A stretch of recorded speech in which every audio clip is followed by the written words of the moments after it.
Good evening, ladies and gentlemen. We are tonight's entertainment. SideQuest. At Lanier College, they have the finest security, the best teacher-student relations, no fraternity hazing, strictly enforced curfews. Shh. What was that? And a killer. He's come back. Final exam. When are you going to realize that the whole world isn't made of psychopaths? The murderer around campus killing people. Some may pass the test. Lisa! God help the rest. Courtney! It's me, Radius! Let me in! Courtney!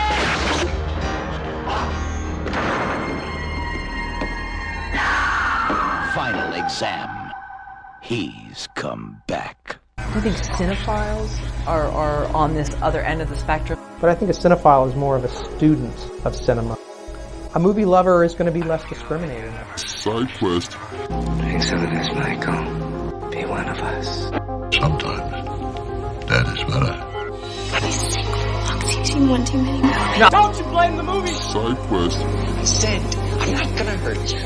I'm just gonna bash your brains. Okay. Show me. SideQuest. The podcast. You opened it. We came. It's just a podcast. We'll review your movie from every angle. SideQuest. Hello and welcome, listeners. Finally back here to do another episode. As here we have SideQuest, episode number 28. I am one half of your hosting duo of David Garrett Jr. from Journey with a Cinephile podcast, and I am joined by... It's your main man Jake from Dark Mariachi Studios, and I'm here representing Guitar Case Full of Reviews podcast. Perfect. And I guess before we kind of jump into what we're going to be covering here, I know we went on another long hiatus because I had the birth of my second child and I wasn't getting much sleep there for a while, but now he surprisingly seems to be sleeping throughout the night already, and I'm kind of shocked because with our first child, we definitely did not have that. So for me, life seems to be settling into where I can have a much more normal schedule for things. But so that's kind of a little bit about what I've been up to. What have you been up to? I know you've been quite busy yourself. Oh, yeah, man. Staying active in the movie scene still. And just a note, man, boys are easier than girls. I know women don't like to hear that. And I'm sorry to be the bearer of bad news, but in my experience, that is very much the case. So I will say so far, Mackenzie is definitely much more strong-willed and strong-spirited with things that she does. She's very opinionated already about what she wants and how things are going to be done. So as of right now, I will agree. Yeah, and it's not going to get any better. Oh, no. So, at least you got a tag team partner to be on your side. That's true, though. At least the house is back to 50-50. Yeah, as mom and big sister get together, then dad and little brother can tag team on the other end. But yeah, bro, like I've been pretty busy. I know last time I think I was either about to start it or had just started shooting. Okay. I probably was about to start because I would have been shooting when we recorded. So that sounds about right. I think you were getting ready. I think you guys were prepping to start shooting. Yeah. So yeah, that was a romantic comedy movie we shot. That's done, and we got that already submitted to the distributors to try to get that put up on streaming and all that stuff. Yeah, so, very cool. Yeah, and then we got another movie that's going to be coming. We're going to start shooting at the end of September, beginning of October. Okay. So this one I'm a little bit more excited about because it's like a home invasion revenge movie kind of. That sounds quite interesting because I'm a big fan of that subgenre. Yeah, and that's something I'm a fan of too. And the last one wasn't really. Because I'm not really a rom-com kind of person, but I understand the genre. I'm just right. Not my favorite genre. Right. so I'm able to make it. I'm just not, not my favorite movie. Yeah, your heart's not as much into it as it would be something that's a little bit more your speed. So I understand that. Yeah, and in this movie, people will die. So I'm excited about that because that's something I was really disappointed that she didn't want to have deaths in the first movie. Like that really, to me, that really waters down the menace of the guy. So, but anyways, it is what it is on that. That's something I learned about productions. Yeah. The executive producer kind of gets to make some cuts sometimes. So. Yeah, it does give you kind of an interesting insight, especially how it feels like we run into some of the movies we've covered on this where some things don't necessarily make sense, and it probably makes you start wondering how much of that is the executive producer or the studio being like, hey, since we are paying for this. Yeah, they get to start making some calls that aren't they don't fit what you're trying to do, but for some reason to them it does. Right. But yeah, man, I don't know. We've been doing pretty good. We got a pretty solid team. Good. Like our actual production team. Yeah. As far as behind the scenes people, putting the sets together, putting everything together, costumes, and they got makeup people. We got it's not a professional size team, but we have people in position doing very specific jobs. So I feel like we're putting together something nice. So, that's awesome. Yeah. Hopefully the quality will keep getting better and the stories will get better, and we'll be able to do a little bit more. But I like that Tubi is available to get it out there, so people can see it. Oh, absolutely. On Amazon it's out there, but you have to either rent it or buy it. Okay. But on Tubi you can actually watch it for free. So I'm glad both options are available.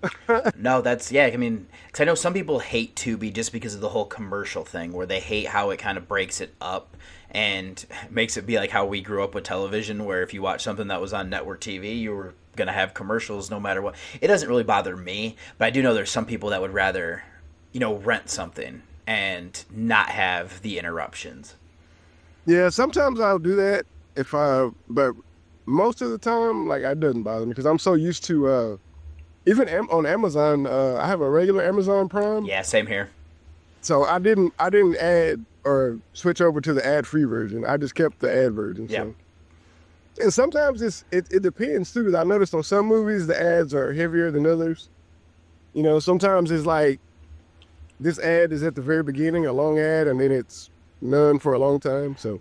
Yeah, I kind of wonder what the delineation is on that, because I feel like most of the time it's probably because I watch more obscure stuff where I feel like I'm always getting the long ad in the beginning, which is fine because for a lot of times for me that I had to pause in a movie when I start it because I'm like, oh, we're actually jumping right into this and I need to actually pay attention, where I guess I'm so used to other things like a DVD menu starting up where I'm like, okay, I have time to share this on social media before I hit play on it, where like I said, some of these times I feel like it's jumping right in on me. Yeah, I know. For example, in our movie, when I the very first time I watched it, man, the commercials were heavy. I felt like it was way too many commercials. But then I watched it again later, maybe a couple weeks later, and the commercial count was a lot smaller. So I don't know if it's some kind of algorithm they use or what to determine, how much a time of day there's more commercials or something. I don't know.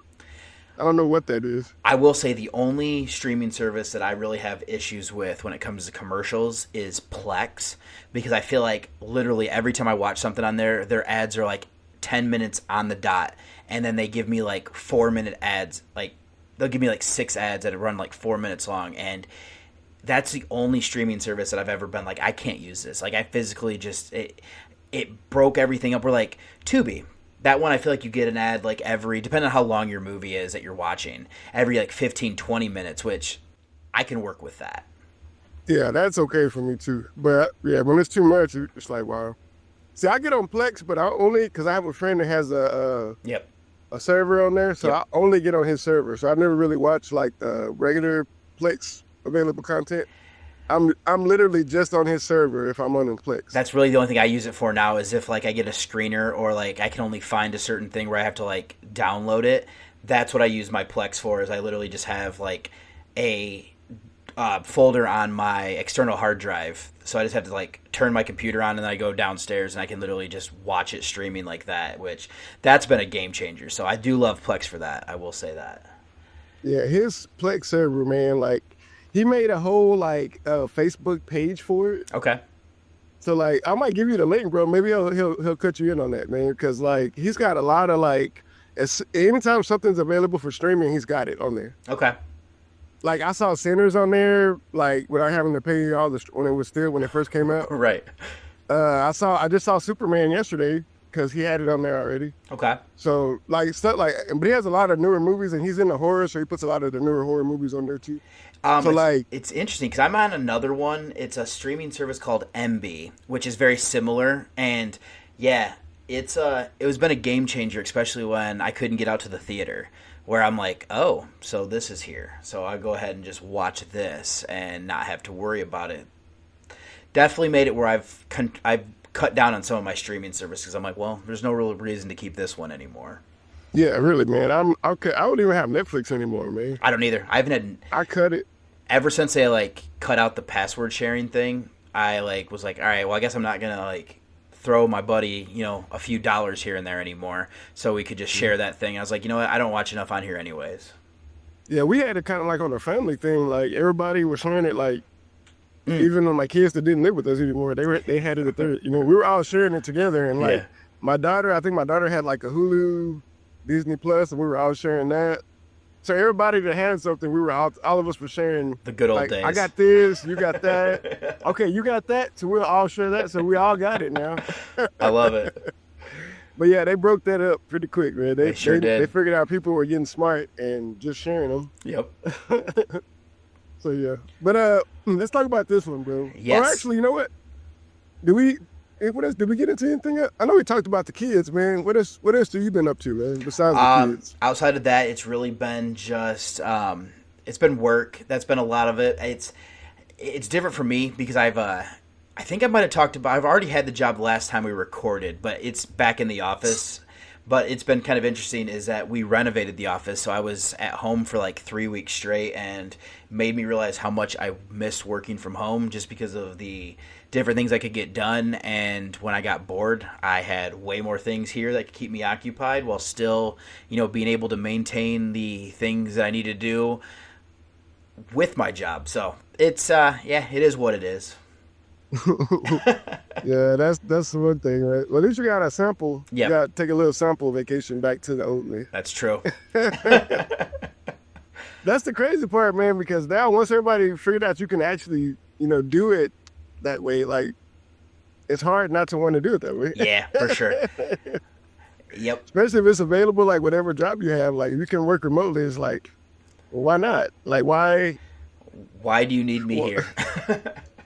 If we're having a meeting or something, sure, I'll come up. I will actually say, like, if my job would afford it, I would still come in, like, if they even gave me 1 day from home again, I'd probably be happy. But if they gave me, like, I would come in. I have one meeting that we do every week that I tried doing it at home, like, a couple times, and I got annoyed, where I would probably come in every day that we did that meeting just to, like, see these people, because it's so much easier just to kind of, and I mean, I don't hear the best sometimes when you're in, like you're trying to be in a meeting in a conference room, but you're not there, and you got people that are sitting on the other side of the conference room talking, and I'm like, I can't hear that person. Like, what are we doing? Yeah, because everybody's not mic'd up really right, well exactly. in that scenario. Exactly. Yeah, so stuff kind of gets lost. Yep. Yeah, but all right, bro, we can go ahead and jump back into this movie. Yeah, so the Final Exam. Yep, for this one here, we are doing, as you said, Final Exam from 1981, which I'll kind of get into how this is kind of an interesting little time period to come out. But this one is written and directed by Jimmy Houston. This stars Cecilia Baghdadi and Joel S. Rice and Ralph Brown. So this is a B-horror slasher horror thriller film that is from the United States and doesn't have the greatest ratings. It's a 4.6 on IMDb. And then on Letterboxd it's a 2.4 with the synopsis being an unknown, nameless psycho killer shows up on a college campus to slash pretty co-eds and dumb jocks on the final day of exams. So where I actually want to kind of start is, did you know about this one before we decided to cover this one? I have seen the cover before because I do recognize that cover, but no, I never have watched it. Yeah, I was gonna say the same thing. The cover stands out. That's one that I knew before I really knew about the movie. Yeah, I've passed that quite a few times, and I've always thought about it, but I never really was. I guess the synopsis wasn't enough. I guess I just never pushed play for some reason. That's fair. Outside of that, I know for me, this one, and we were kind of talking in the pregame, A podcast, I'm sure, is where I first heard about this movie, and it went on my like ever-growing list of movies to check out. I have a feeling my buddy of Dave Parker probably covered this when he was running through 1981, because he has a goal to like, he's working through the 80s where he's watching every single horror movie that he can find, like domestic and foreign.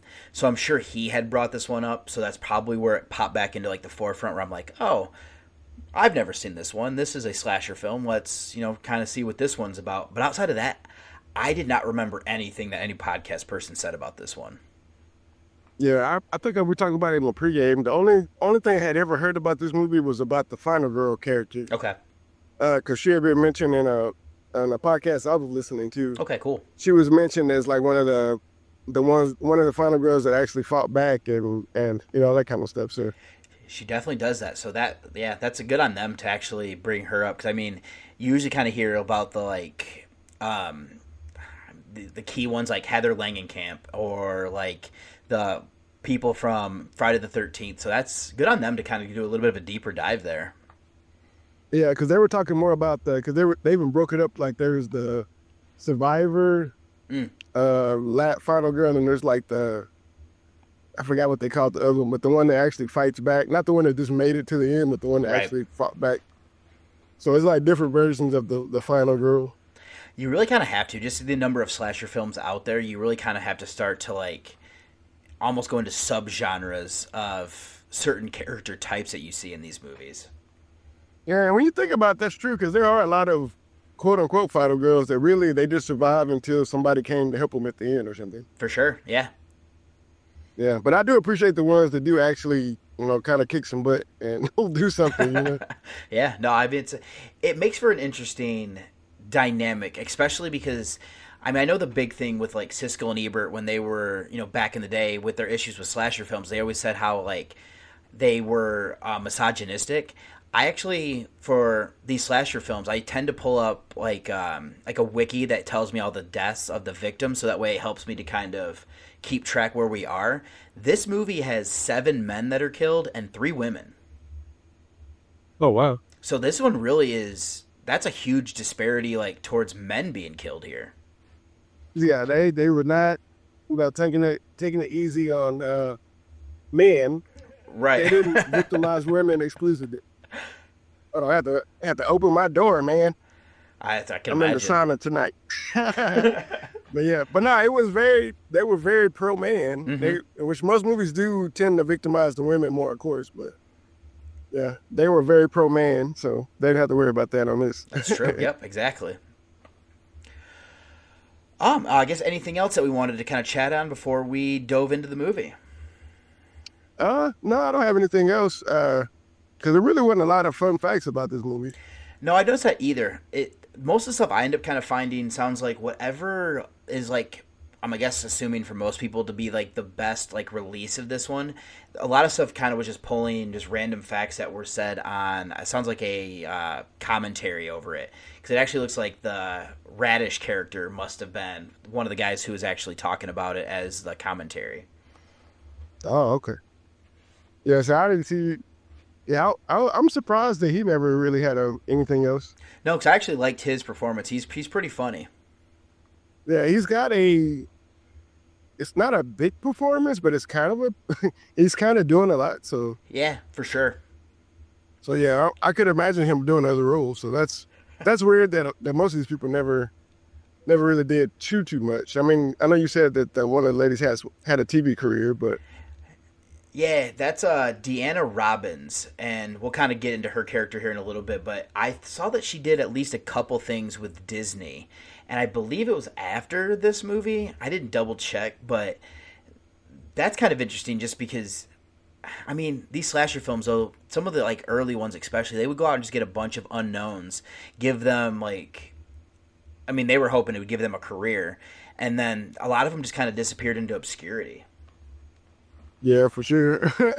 I mean, you get a shot and we'll see what happens. But there's so many people and so many movies, like, you got to have something kind of special about you or something that sticks out. Yep, agreed. Yeah, or just get the best opportunities given to you. I don't know. Right. One of those two things. Yep. Yeah, for sure, bro. But Yeah, man. I feel like there's a lot of movies like that where there's characters that you always wonder, like, what happened, man? You just never got a chance, or it just wasn't for you, or what? Because they had good performances. Even directors, too. Like, directors, there's a couple of movies we saw that I remember the director having some decent movies. Yeah. And being like, why come he never got more chances to direct? So it's like kind of the same thing on both sides, I guess. No, for sure. I mean, I guess the one thing too, because I'm just trying to think of like the major slasher like franchises. Because I know Nightmare on Elm Street and Friday the 13th were both like not notorious, but I know they would be like, hey, the next one in line, we're gonna take like, wait, you did editing on the last one, here it's your turn to direct it. And some of those guys go on to have huge careers after that. Because I know Barry Zito, I think is his name, was the guy who did, I think, 5, and I think he might have done another one. And he went on to do, like, a bunch of just random, like, major, like, horror movies and action movies, I think, in, like, the mid-'80s. So it's just kind of weird how, I mean... Oh, man, no, Five was the Predator 2 guy. Okay. I can't remember his name. Stephen Hopkins? Okay, so I must be thinking of 4 then. It must be 4 that was... I don't know which one, because that's my franchise. Never forget, Freddy's my franchise. That's number 4 was our man Die Hard 2. What's his name? Action director guy. I can't remember his name. Oh, I mean foreign guy for Friday the 13th, not for Nightmare. Yes. Oh, yeah. Okay. I thought you were talking about Nightmare. My fault. Nope, you're fine. Yeah, I'm talking about. I was like, that's my franchise. I know all my Nightmare people. Because Rachel Talalay directs Freddy's Dead, and she was a producer and stuff on a lot of the movies. See, that's what I appreciate when they do that. Yeah, give somebody a shot that's been there. Yep, when you were like, oh yeah, I was the editor on this one. Okay, well, this person's not going to direct this one because they're going on to do X, Y, and Z, so you're next person up. And it's just cool like how it sometimes would develop into somebody having a much bigger career. And the movie she made, I was like, wow, you've been here this whole time, and that's the movie you made. Yeah, wow. and you cut out so much of the like lore that we had previous to this. Yeah, her movie, her entry was not one of my favorite ones. I tell you, it's at the bottom of my Nightmare rankings. I will say, as a child, I loved it, but that was one of the first ones that came out that I consciously remember like renting and then like watching just on repeat. Oh no, I remember. I've watched that one probably part 3 I've watched the most, but I probably watched part 6 after that. Just because I used to have a thing where I would put a movie on to go to sleep, and that was the movie that I would always fall asleep. Oh, oddly enough, I did the same thing, yeah. So I'd put it on, and I'd never make it like past when they first get to when they steal the bus or whatever, the van. Okay. Yep. I'd never make it past that part. Like, I see the map, and it says you're fucked on the map, and that's the last part I could ever remember when I'm watching. That's hilarious, yeah. But yeah. Well, okay, bro. I think I sidetracked. I forgot where we were. Where are we now? Are we starting the movie? Yep, we're going to start the movie here, and we start it with our cold open, which is considered our Lover's Lane murder, which I'll tell you right now, this wiki that I have actually gives the 2 characters' name because I had no idea what their names were. We have Vince and Harper. They are in his car. They're making out on an old, quiet, country road. And then we actually get to see we have a shadowy killer approaches, and he sabotages their car before attacking them, which I actually thought this opening scene definitely caught my interest because I was like, okay, I'm in for what we're doing here. Yeah, it was pretty cool. I kept thinking this guy looks like Phil Sims. I don't know if you know who I Phil do know. Sims is. Yeah, he does. He looked like a young Phil Sims with a haircut. But yeah, this was an interesting enough scene. There's a novelization of this. I just happened to come across, while we're talking right now, I just happened to come across that. I didn't know it. I'm not shocked to hear that because that was super popular in the 80s. Yeah, and it says that it actually gives a backstory to these two. Okay. Which, wow, that would be cool. Yeah. But it's not on the screen. But anyways, I wonder if it gives it gives the motivation of the killer. I'd like to know that too. That was something that I would definitely like to know. The only thing that I know gets revealed in the next scene is that Vince is the starting quarterback because this is, I think, March College that they get killed at. And then the rest of the movie takes place at, I think, like Lanier. I think that might be how you say it. It takes place over there, and these two schools are rivals. Yeah. And yeah, I like before we get to Lanier, I like how the guy just puts his face on the window and then just like gets a knife and just pulls this guy out. Yep. Like it was a really pretty simple kill. Well, it's also it's also kind of you know interesting because it's a lot like the urban legend of the like the killer with the hook, where you have these this couple on Lover's Lane and then they get attacked. Yeah, it is kind of like that. Yeah, kind of sitting there. I also thought that's kind of creepy though. I was with the girl because the girl's like, "Can we at least put the top up?" I'm like, I would feel like that too because I'm like, I wouldn't be comfortable with somebody being able just to walk behind me and I wouldn't even notice it. When you're that far out there, yeah, agreed. Like it would be weird if like you don't have some sort of even just protection from the elements. I think would just make sense. Yeah, like I want to see a reflection in a window or something. I don't know, like or like what if a cop rolls up? Like at least if you have like the top up, you could at least play something off. Yeah, but when you're totally exposed and they can see what you're doing, but you can't see them. Right. So yeah, that's not a good idea in the movie. So I was with her on that. But yeah, that starts us off, man. That's a nice opening, I guess. Yeah, start us out. Definitely sets the stage. And then from there, we jump over to what is kind of considered the campus introduction here of Lanier College. And this is where we kind of get to meet this part we kind of talked about, I think, in the pregame. This part takes forever because we get to know all of our main characters, or at least most of our main characters, because our lead here is going to be Courtney. She is a shy, studious protagonist is kind of how it kind of gets described here. She's portrayed by Baghdadi. And then I believe her roommate is Lisa, and she's very outgoing for something that we will learn about here shortly. And I know Courtney at this point, though, is actually walking with, I believe it's Mark. I think he's the president of a fraternity. And then they get joined by Radish, who is a quirky, horror film-loving student who is, according to himself, is very brilliant. And they start talking about how this killer, I mean, they actually term him correctly. They call him a mass killer because he does kill two people in one sitting. And they kind of talk about it, and it's actually kind of very, I don't know the word I want to use here, but it's very just kind of in poor taste about how they're like, oh, we might be able to beat them now that they don't have their star quarterback. And I'm like, that's where you go? That's what your issue is? Or that's what you're going to say about this? Yeah, I thought that was a weird direction to take it. Like, so, and this guy is the manager of the football whatever team, right? Yeah, manager. Technically? If it's not like an actual manager, he's definitely their equipment manager because he kind of keeps track of everything. Yeah. But yeah, I'm not sure necessarily. That's what I mean when I said manager, equipment. Yep. But yeah, I'm like, what? Like, what are you doing numbers on the games? Like, are you? It does seem like he might be taking stats too. Yeah. No, I mean, like, is he, like, taking bets or something? Like, he's trying to get a line. He's trying to get a line. Oh, the quarterbacks?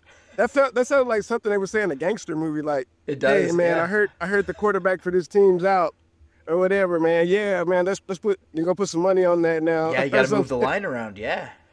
Because that's what I was thinking. Like, is the fraternity dude happy because he's going to bet money, or is he happy because he's on the team? Because he said it'd be easy for us to beat him, but did he mean, like, beat him as us, the football team, or us, the school, so I can win money, or so? You know what I'm saying? Like, he seems kind of slimy. We'll find out later he is, but he seems slimy already. What we find out later, you might be not too far off the mark there. Yeah, it felt like something in that vein for sure. Well, it's interesting because as we kind of go along with this scene here, we actually then meet Wildman Chambers, which is hilarious that they don't ever give him a name outside of that. But we end up meeting him, and he is kind of considered like a prankster on this thing. He's also in the same fraternity as Mark. Now, I don't recall if Mark is still with them when Wildman and Radish run into the coach, because we also get to meet the coach here. I don't recall if Mark was there, but we obviously know that Wildman is on the football team. Yeah, because Wildman runs to the coach separately, right? So he already talked to him, remember? Yes, and then doesn't Yeah, he does. He tackles him. Yeah, you're right. He like catches him off guard, like while he's coming through like an open area, and he's like, oh, you weren't ready. He was like, that's why I'm the coach. I'm always ready, or something. It was pretty funny because he's like, Coach, you're going to get it one day, man. And yeah, the coach is just like, it never "No, comes I back, won't." though. They say it never comes back to him and wow, man. But That's true. he's a really, well, we'll get into it, but he's a really weak bully character. Yeah. You only see him really be tough like once. It's funny you say that because, yeah, there's definitely a scene later where he is kind of timid, where Mark is the one who's talking about doing some really nefarious things. Yeah, he's kind of like, oh, wait a minute. He kind of gets a normal voice for a minute. Well, there's also something else that comes up later that we see he might be afraid of potentially getting in trouble, and his father might also be kind of partially included in there. Yeah, he seems like I'm gonna call it a super. We used to call it a super senior when I was in. Oh yeah. When I was in school, it's like somebody that's been there multiple years and just had to finish. He looked like, I don't know how he's in the fraternity and all that stuff, because he seemed like he would have failed at least 1 year. Well, it's kind of funny you say that because the next scene is when they go to the classroom where we get to meet the professor and everybody's getting ready to take the test, and he points out the fact that the test that he's been studying off of that he had purchased is not the same test that's being administered here. So you are onto something where he's not the smartest guy. Anyways, I like the teacher, professor guy, because he's like, for the right price, you come to the right source, and for the right price, maybe we could talk about something. Right. So he's kind of opening the door that he's a little slimy, but I also like his little. I mean, I took the test and I only missed 3, so you guys should be great. So yeah, I like the professor guy for sure. Yeah, he's a funny guy. And we also kind of see here around this point too as well that he is doing something he shouldn't be, as he is dating Lisa. Yeah, I thought that was because they started being flirty, and he closed the door and he closes the blinds and stuff. Yep. I thought she was like a teacher at first. I didn't realize she was a student until a little bit later. Okay.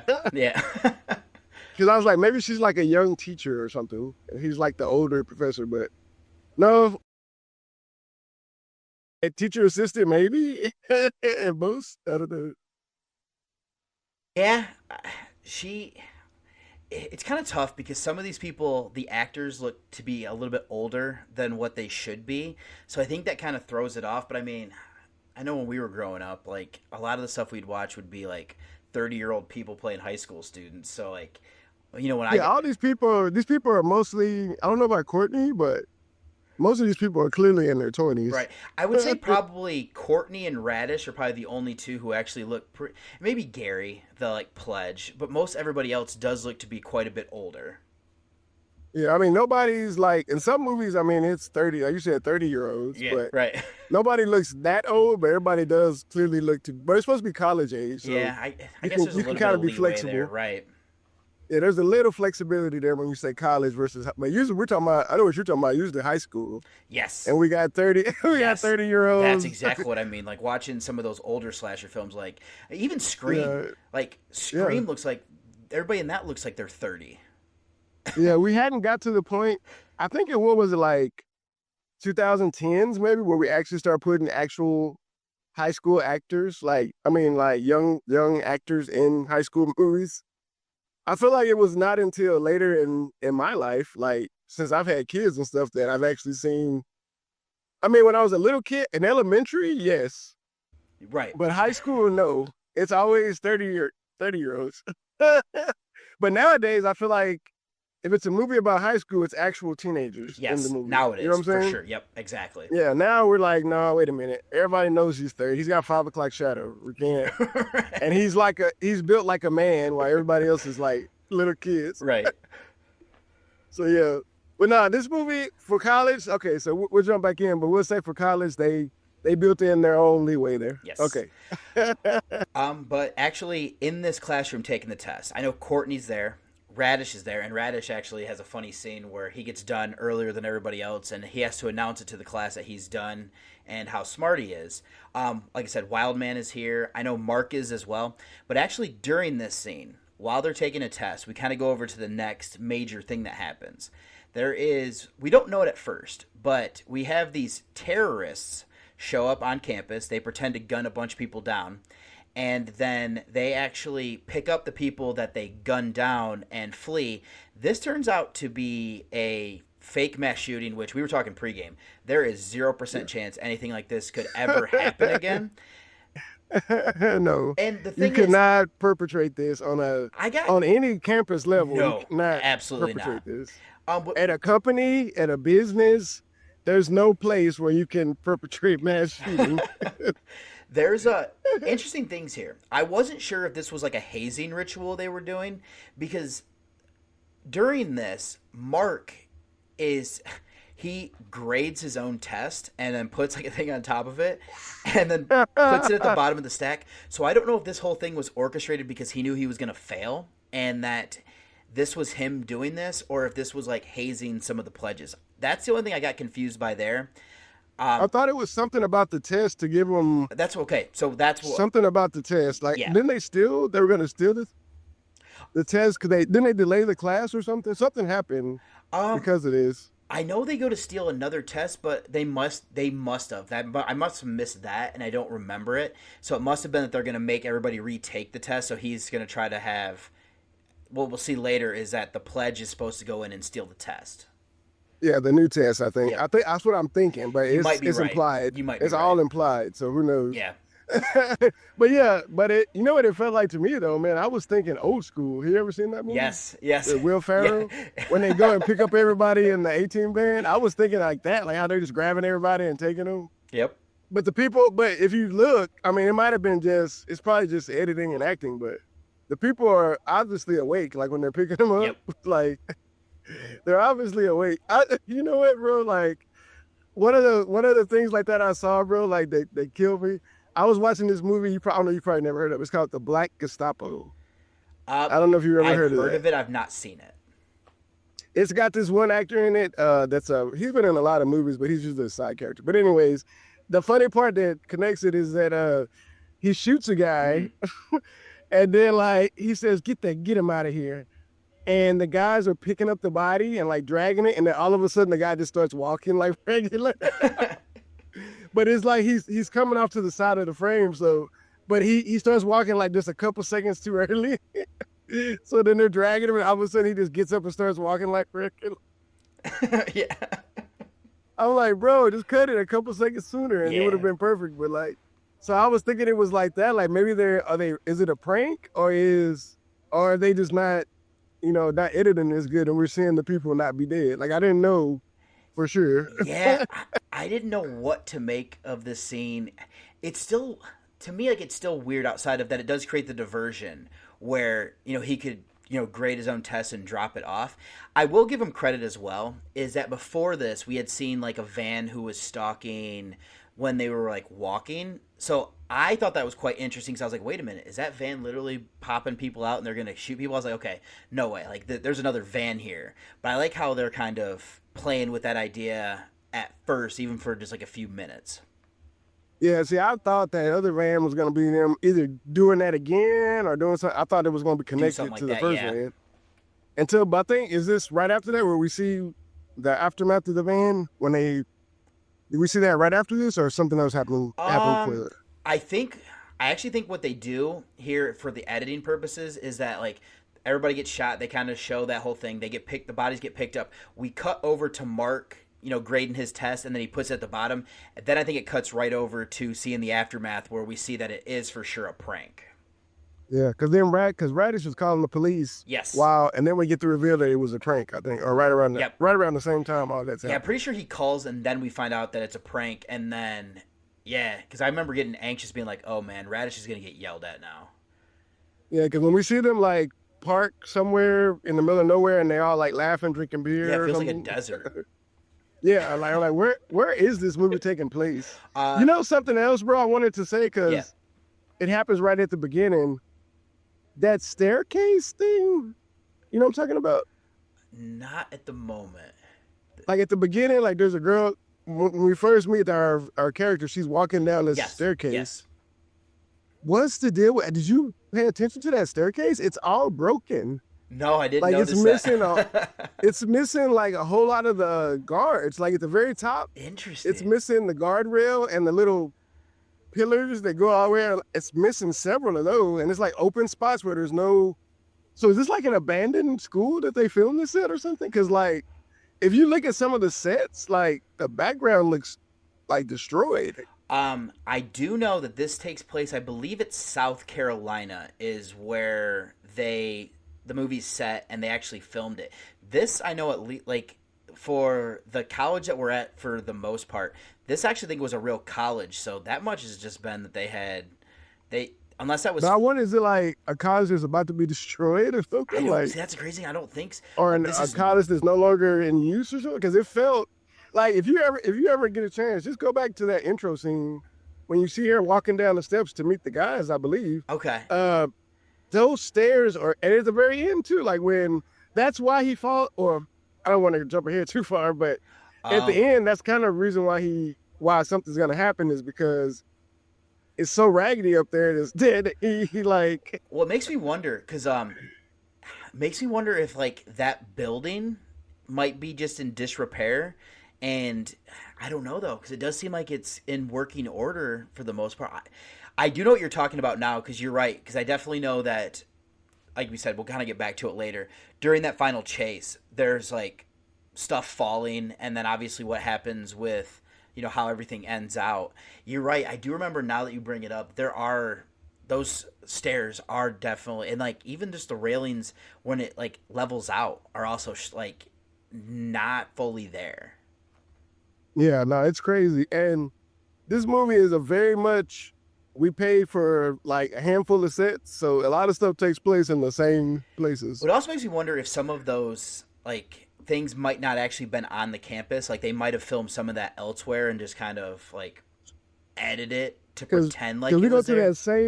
We go to that same side of a gym that we're going to see like multiple, like the same exact shots multiple times. So this all got filmed in one day, probably. Absolutely did. See, now that I'm more behind the scene, I've noticed that, like, the way you film stuff, like, we filmed out of sequence. I'm sure. When we filmed our movie, like, we filmed it around the schedules of actors. So right. We will film, like, half of one scene here, half of another scene. Like, we would do, like, a lot of weird stuff. So I can understand what you have to do, but. Yeah, for sure. But okay, we can jump back. Jump back.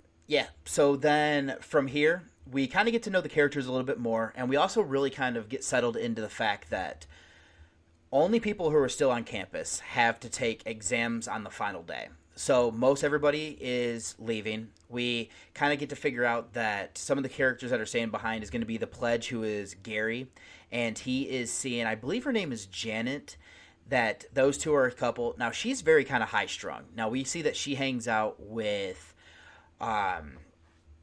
Courtney, but they kind of don't see eye to eye on things, and Janet really kind of gets in her own head. Wildman's still going to be here. Mark's still going to be here.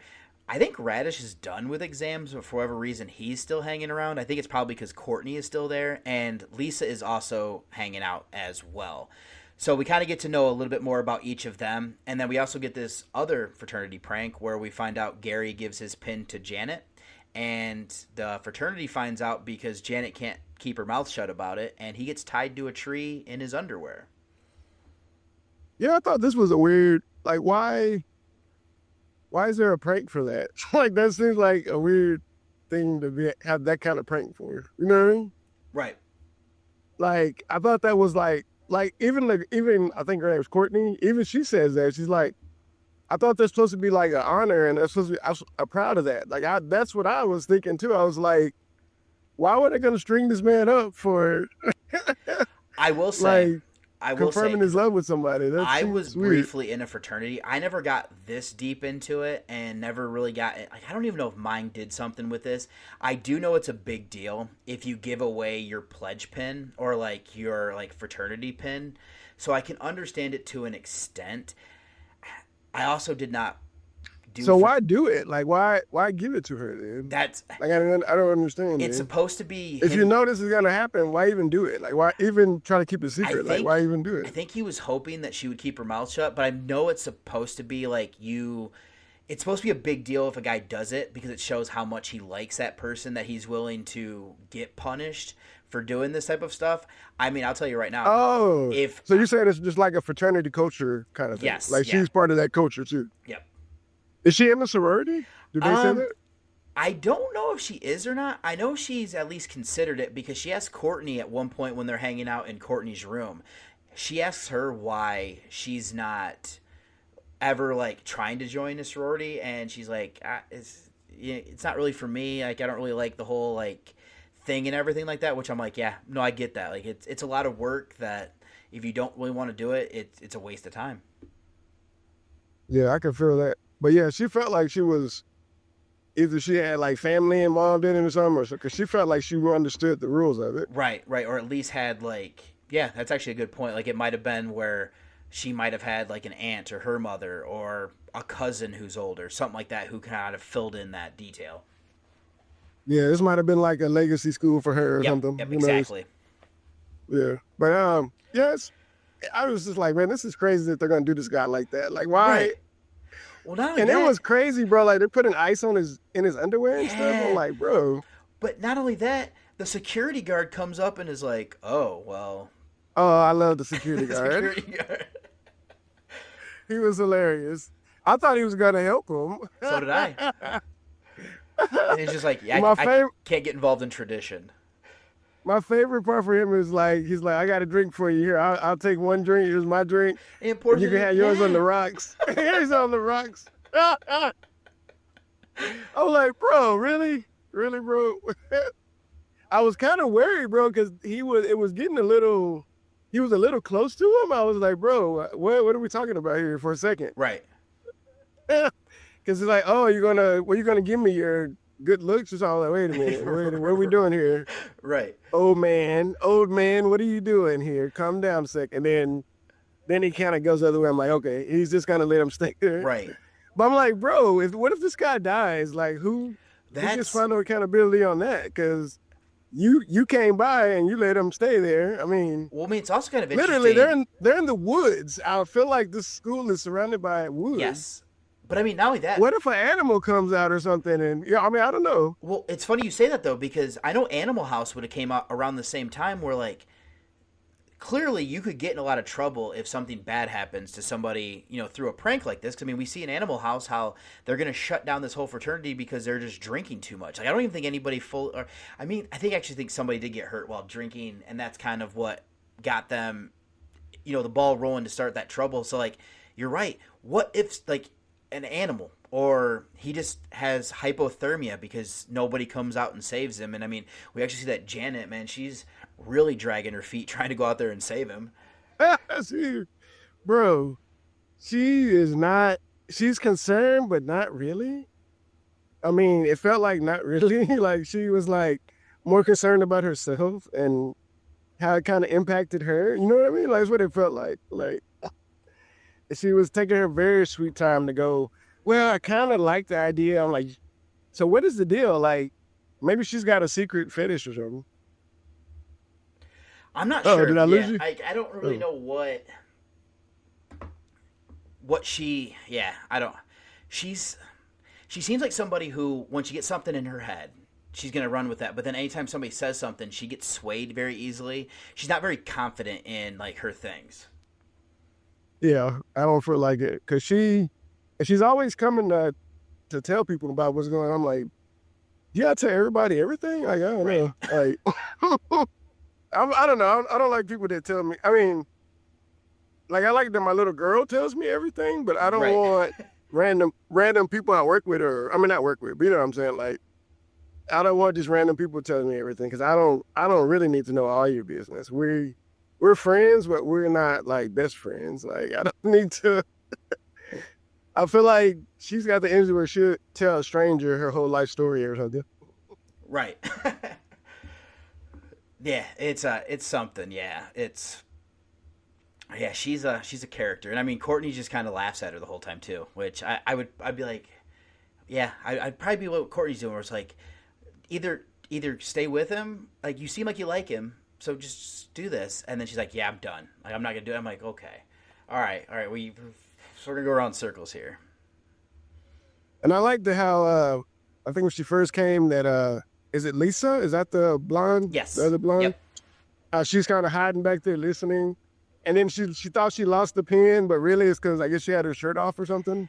Yeah. So it was like behind her back, and they're making fun of her for that. That was funny, I will say. Like, that made me laugh. I'm like, that's funny. Because I think they make fun of her for that. And she's like, no, I want to go by myself. Yep. And she's like, oh, you want to give them something special? Or they say something. Yep. They joke about it Something some kind of along way. those lines. So, yeah, so she's like, so what? She referenced so what or something. Yep. But anyways, like, yeah.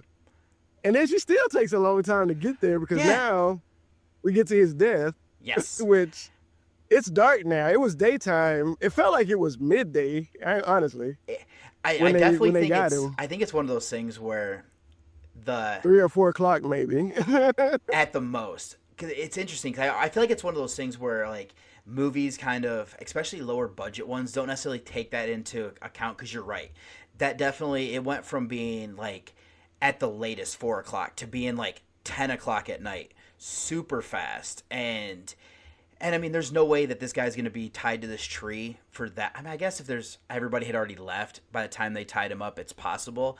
But yeah, they go back out there. He's still tied to this tree, and the ropes start to loosen. He thinks that it's Janet helping him. And I will tell you, this part with his death made me laugh because all I could think about was the, like, fake creature about a drop bear just falling onto him. I mean, he gets kind of super killed. Yes. So I don't know. You know what, bro? Like, now, well, because one lady gets she didn't get this guy gets super killed. Because I feel like he stabbed him like a million times. Like, because once he lands on him, like, we get the close up with a knife, and then he's just, and then the camera kind of dollies up or pans up or whatever, and Yep. we still hear like he's still chopping this guy. Yeah. So, like, what did this guy do? Like, right. Like, why is he getting destroyed? See, that's when I thought, and we'll get into this later, but I thought this was going to play into the reveal of who the killer was. I thought so too. He was so mad because maybe this had happened to him or something. I don't know. Yeah. I was trying to piece together some stuff that I don't know if it's there or not. We'll talk about it here in a minute. That's true. And then I know the next person who gets attacked here is Janet. Now, where does she get attacked? Do you remember offhand? I did not write that down. I know she's ended up killed off screen, but I know, did she head out to where he was at? The girlfriend is Janet, right? Yes. Yep. Sorry.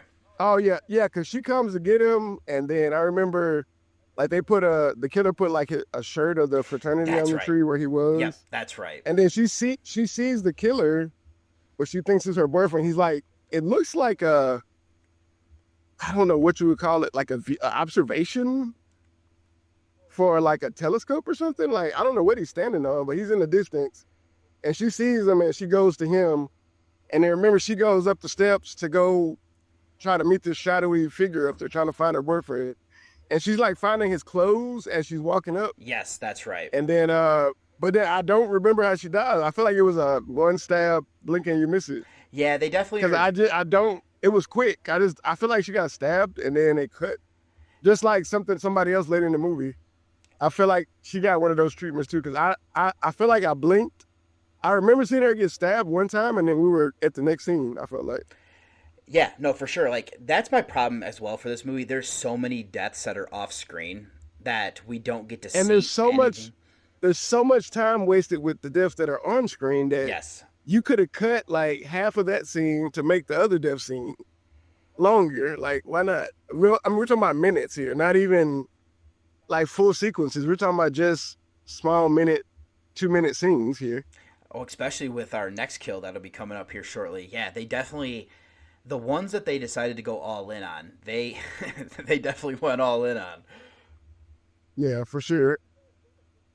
So who's next up, or where we at next up? Who's next? There's a little bit of a lead up here, because what ends up happening is that we see Mark and Wildman go back to the fraternity, and it's here that we find out that there's some guys who want to buy speed off of them, and Wildman's like, yeah, I don't do that, like, it's not my thing.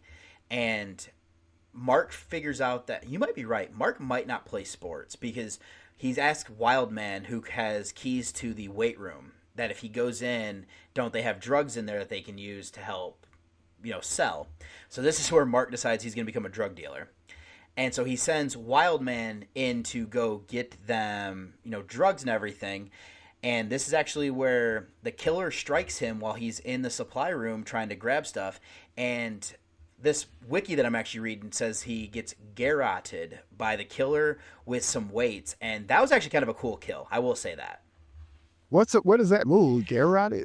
That's actually a garrote is where it's that instrument where you have two like pieces of wood with a very like thin like wire, and you can actually use it to like saw somebody's head off. That's what it's called. I've seen that before. I didn't know that's what it was called. Yeah, yep. That's so they're using it kind of loosely here, just because he does get like strangled with it. So that's why I read it, just because of that. I was like, that's the word you're gonna go with here. Yeah, so I guess the weight is the wood. I guess I don't know. Yeah, because it's like one of those pulley machine things they use. But yeah, I thought it was funny in this scene because he's like, but see, that's why I was confused too, because why is the coach's office in the basketball gym? Like, oh, good call, yeah. So I was confused, like, what is this guy the coach of? Like, that's funny because like I know like our football coach's office was next to the gym, but it was also the basketball coach's office when it was basketball season. So that's a good point. Oh, wow. Okay, well, I didn't think about that. Because I went to a small school, but we had like the coach's office was close to but we had our own football stadium too. Okay. So like the coach's office was like by the weight room in the football stadium. Got it. And the basketball coaches was like in the gym, in the basketball gym. Like there was like offices and locker rooms, and his office was in there. So like I was thinking like that it's separated by the sport. But I was like, so why would his office be in there? But this is a small school, so who knows? Exactly. Yeah, that's actually funny because I think this is a college. You'd think that they would have more than one, but I mean, maybe it's so small of a college that they almost treat it like a high school. Maybe. I mean, I don't know. Yeah. Because we get no real backstory about the college at all. No, not at all. I was waiting for I really thought it was going to be the cop, for somebody to drop us some exposition about something that happened years ago. I was waiting for that. That's probably at this point, I'm like, I'm looking for any character to drop. I'm waiting to see, okay, who's going to be the one that drops it. It's probably. I know somebody's going to drop it. It's definitely in the book. They said I'm going to have to look up the book. Like, I wish I would have noticed that before the podcast, and I would have been able to report that to you guys. But it'd actually be hilarious. I didn't even know that. If in the book it's literally the sheriff who gives the exposition like that, because I'd be like, man, you called that without even knowing. Yeah. Did we even talk about the sheriff? I think we skipped over him. I think we did, actually, now I was thinking about it. I can go ahead and just when he came to town? Yep, he does come here, and obviously he comes up to Radish, and Radish, I think, kind of... And this is earlier in the movie. We're just kind of backtracking, but this is after the fake terrorist mass attack. shooting, and then Radish called the cops, and now the cop, the cop is there, no backup. He's the only cop. What's kind of interesting here is that I think Radish realizes it was a prank by the time the sheriff gets there. Because I know he's... Mm-hmm. I don't know, though. Because I know he tries to kind of backtrack, be like, oh, I didn't realize this was just a prank. But he does give Wildman's his license plate number. And then this actually gets Wildman pissed at him. Because... it ends up coming back that Wildman disappears at this point, right? When the cop comes, he kind of disappears. Yeah, it's kind of funny because he does like sneak away, where you see him like walking sidestep to like disappear. Yeah, but you see that the fraternity leader guy is still there. Yep. Was his name Rick? Mark. Mark. Okay. Yeah, he's still there, kind of talking a little bit. But yeah, I just thought this was a funny interaction because this guy, I felt like this guy went to. I don't know if he went to the school. I feel like maybe he wanted to go. Maybe he partied at the school. Oh, he might have, yeah. But didn't go there, so he was always kind of jealous of the kids that went there or something. What's funny? Because he has a lot of disdain in his voice and his delivery. Like he's really mad that he feel like they really wasted his time. And he's like, wouldn't you still, like, if you're a cop, I mean, a legitimate cop, wouldn't you want to make sure everything was, I mean, I don't know why you would be so mad about it. It's funny you say that, though, because I think you're onto something, is that it does kind of feel like it's probably one of those things where the students look down on him because he's like a country bumpkin sheriff. And I wouldn't be shocked if it's like him feeling some type of way towards them because it almost like they're uppity. Because sheriff, you actually don't even necessarily need to have police background because that is a position that you get voted into. So you might be right there where he kind of feels he doesn't like these kids because they're just like the rich college kids in his eyes, even if they're not necessarily rich college kids. Mm-hmm. Yeah, it felt like there was a history there where he had something for sure. I do like that idea. Yeah, but I think it's funny because he's so. I could give you so many sentences for this or something. He's telling them. Yep. And then he gets all on Radish's butt for calling, and he's like, yeah. And Radish is kind of standing there. He's not like, backing down or being scared or anything. He's right in his face, kind of like, yeah. Even if I called, whatever, I thought it was real at the time, whatever. Like he's pretty much like he's a really confident geek, which you don't see in movies often. Yeah, agreed.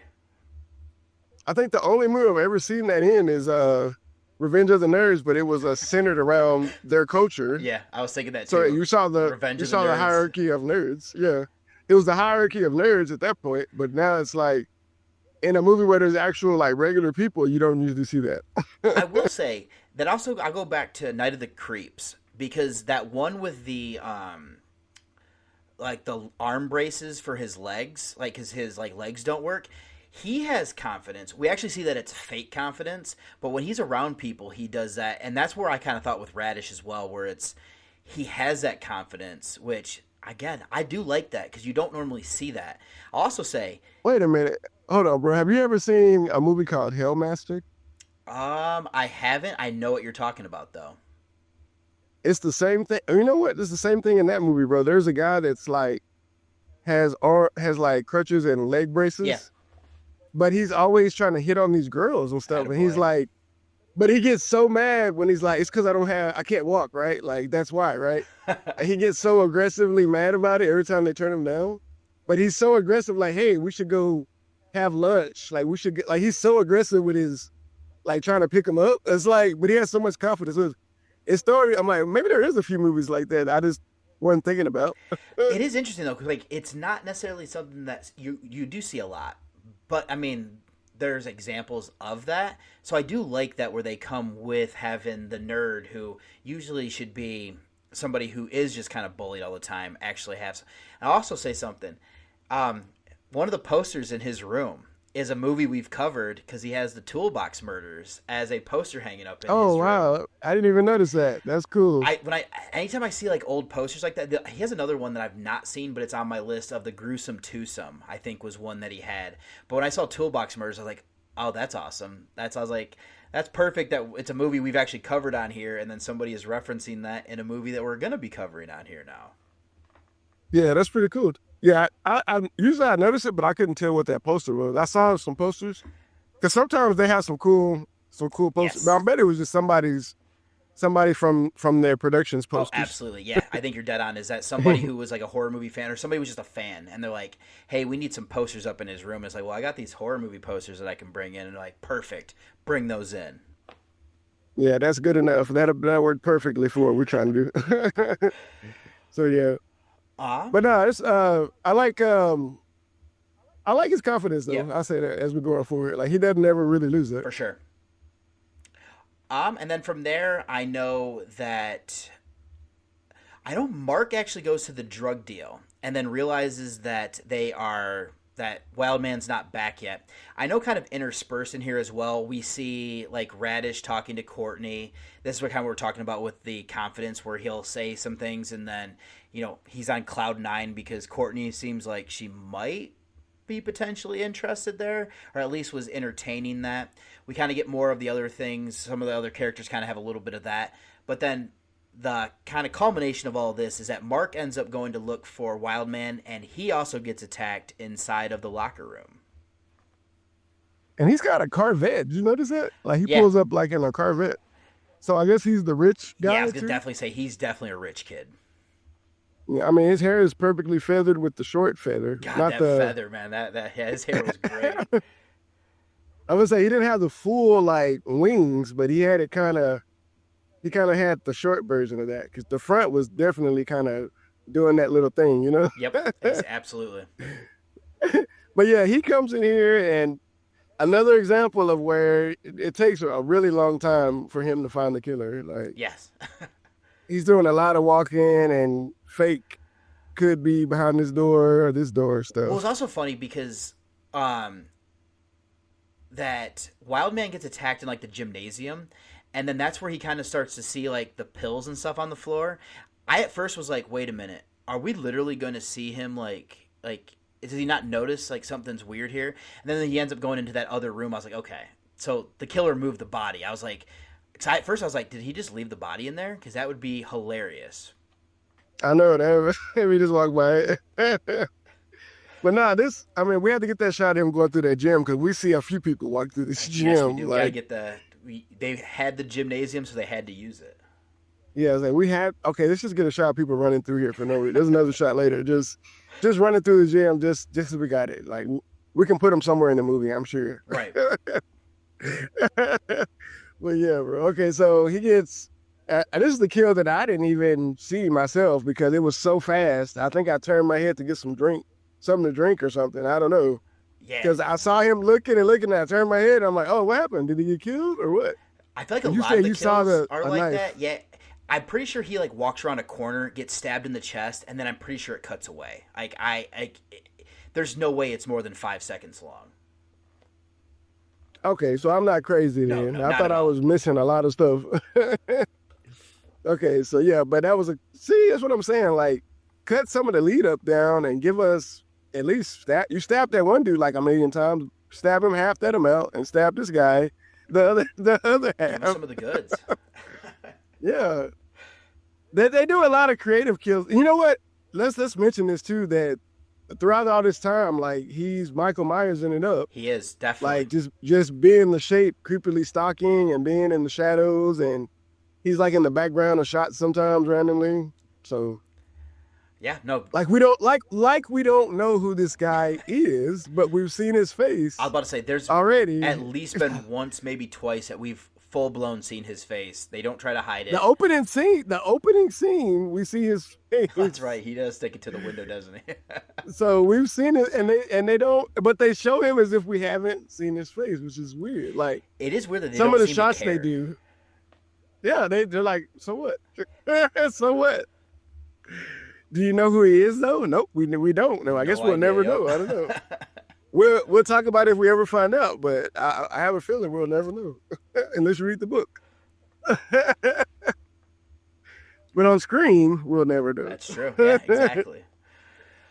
All right, so who's next? After Jock Guy gets next killed. we have here is, my notes have what they call kind of Radish suspicions, is that he notices like strange noises and empty hallways, starts kind of like looking around, and I know he ends up going to the gymnasium because he finds bodies in lockers, or at least he finds Mark's body in a locker. Because I know it's here that he calls the cops again, and the sheriff, and this is why he called earlier, and like the purpose of him call earlier is that the sheriff is like, no, I've already been out there once. It's another prank. Leave me alone. So they're definitely playing the, boy who cried wolf type thing here. Oh, you know what? I think we skipped something, but we can kind of touch on it right here. Okay. The reason why they got in the thing is because they went and roughed up Radish, Yep. Wildman, and fraternity dude. They went and roughed up Radish for giving Wildman's license plate or whatever. Yep, you're right. And then 'Cause they're gonna blame the stealing on him. Or at least blame. Yeah, because they take the keys. Yep.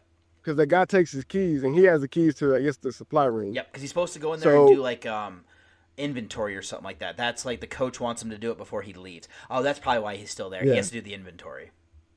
Yeah, so he might have been going to do that and be like, oh man, But Yes, so I want to touch on that because that's how Wildman had the keys to be able to get into the supply thing. But then he was in there like breaking stuff to make it look like a break-in. Yes, whenever it happens. He's actually not stupid there. I'll give him credit. Yeah, he's actually. Do we even talk about his turn? I think we did kind of touch on it, but how he turns like so innocent when the guy tells him to break into this place. Oh yeah, he gets so scared. He's like, but wait a minute. Wait a minute, man. He went from being like, wow, yeah, I'll do anything, man. I'm going to burp in your face, man. Like, he went from being crazy to, oh man, what about the rules? Right, right. For just a hot second, I'm like, what's going on, bro? He just like sprayed deodorant in your mouth and took a swig of alcohol, bro. Yeah, like, what are you that was talking so about weird, the rules? I'm glad you brought that up. Him spraying it in his mouth and then like swishing around some like whiskey or whatever it was. I'm like, what? That's so gross, man. What's the point of that, bro? You about to like shoot fire out of your mouth? Like, what are you doing? Oh, that'd be cool though. If he would have pulled up a lighter and like, like them people do, like blow out the liquid that makes flammable. Yeah, yeah. Man, it's some people that do some crazy stuff like that for a living. If you ever been to any kind of like weird vacations and you go to like a weird show, like the fire you'll see breathers? some weird stuff. Yeah, or the sword. I know it's not all real, but I don't know how they do that. I mean, the fire breathing stuff, I know they definitely suck in something that's, I don't necessarily know. I mean, it's some kind of flammable liquid, right? Yeah, you could probably do high proof alcohol that you could actually drink. Because I know once you get to a certain point, it all becomes flammable. So like it doesn't taste good. I hate to down. I mean, shut us down here, but man, bro, that's always one of the coolest shots I've ever seen. I don't even know where I'm getting the image in my brain from, but I can remember seeing, I shot a video with a guy and he did it one time, but he wouldn't do it again when I was filming. Okay. He was like a bald, redheaded Irish guy. Okay. And we were shooting at this, it was a bar in Fort Worth, but it was like a distillery where they actually make it. Oh, yeah, yeah. So it was like they had a bar inside of that place where they actually make it. And the guy was showing me like these underground tunnels, and it looked like aliens, bro. It was crazy. Oh, that is cool. Because there's like wires and like things all along the sides. But you're going, and you can enter into the bar and into this. It's like all these back doors. But it was, but the guy like literally like took a bottle of some kind of whiskey, and he like did a big chug of it, and he pulled out like a lighter, and he like, and like made a big fireball. I was like, oh shit. I was like, let me record it. Let me record that. And he was like, no, bro, I'm afraid I'm gonna like set off the fire alarm. I'm gonna do like he didn't want to do it again. I was like, bro, you should have told me at that point. That's because he was giving us the tour at that. I think he was trying to like give us like a magic moment at the end of the tour or something. Because it's like, yeah, because we came out behind the bar at the end, and he was like, because we went all through like where the barrels are and all the machines and everything. Oh, that's cool. Because it was like it was a giant factory. Yeah. Like they didn't even use all of the factory. Like there was abandoned places throughout the factory. Huh. It was kind of creepy. Yeah. To be there by yourself at night, it would be creepy. But but yeah, I just remember that from somebody blowing fire. I was like, bro, that was one of the most incredible things I've ever seen that I didn't catch on film. No, that's a bummer though, because that does look so cool when people can do that. Because I could just imagine, like, if I would have caught it, I would have made it like slow-mo it down and see like everything. You know what I mean? Like, right. That's the time I regret. I'm like, bro, now I know, like, if I'm doing something like that, just always have the camera filming already. That makes sense. Just in case. I'll do that now. Like, if I'm doing a tour, I'll kind of have the camera with me just in case, so I don't have to like get ready. I'm already ready, you know. Yeah, for sure. Because I'm new pro. But anyway, we can jump back in the movie. But I just wanted to touch on that, bro, because that was like an epic thing, bro. Yeah, I think kind of the next thing is that he goes back to his dorm. That would be Radish. And this is where he's kind of noticing that, you know, the empty hallways, hearing strange stuff. And I know actually earlier he had told Courtney to lock her door. And then he ends up going. Oh, is that when it comes with the little whiskey or whatever? Yes, yep. Where he like says like his thing when he's done with exams, he likes to take a drink of that. And then it sounds like it's not very good whiskey because they both were, you know, cringing from it. But I do know he ends up running into the killer in her room or close to her room, and he gets kind of chased around here for a bit. Yeah, because then he get chased first, and then he's attempting to go to her room, and that's when he gets smashed, right? Yeah, because he gets smashed through the door. The killer is in her room, right? I think so. I think that's where he ends up getting killed by. Yes, because I know that's where his. Because it felt like how that Freddy Krueger kill almost. Like I feel like the dude like knocked through the door and like pulled him in or something, or halfway in or something. Well, because it's actually interesting because when that happens, I mean, his death actually officially happens off screen, but then Courtney comes back to her room and finds that the door is busted, and then she ends up seeing him sticking out of it when she like goes in, and that's where she starts getting chased a bit. Yeah, okay, yeah. Because I was like, bro, I wasn't expecting that. Right. Because it kind of was like a shock because he just busted through the door. And see, the problem is like this guy is not. I don't know anything about this guy. Agreed. Like we don't know. Does he have mental issues? Is that why he's so strong? But I mean, to be honest, he doesn't look like he's well put together, but he's not that big.